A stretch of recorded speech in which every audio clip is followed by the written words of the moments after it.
এই গাছগুলির নাম স্টক। খুব সুন্দর ফুল হয়, আপনারাও জানেন। দানা থেকে চারা তৈরি করলে গাছ করার আনন্দই আলাদা এবং খুব সুন্দর হেলদি গাছ সহজেই আপনি তৈরি করতে পারেন।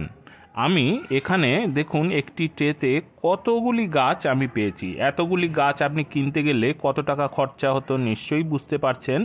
এই গাছগুলিকে আজ আমি প্রতিস্থাপন করব। সাবধানে আমি চেষ্টা করব তুলে নিতে, যাতে শিকড় বেশি না ছেড়ে। দেখুন কত সুন্দর রুট গ্রো করে গেছে। এই ট্রেতে যতগুলি গাছ রয়েছে সব গাছ আমার পক্ষে বসানো সম্ভব নয়। আজ আমি তার থেকে বেশ কতকগুলি গাছ বসাবো।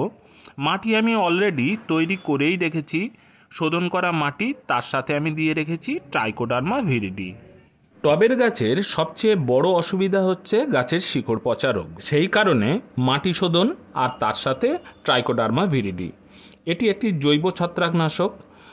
ফলে গাছ সহজেই তত্তরিয়ে বেড়ে উঠতে পারবে।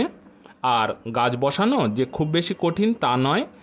গাছের আকার অনুসারে আপনি একটি টবে এক বা একাধিক গাছ আপনি বসাতে পারেন।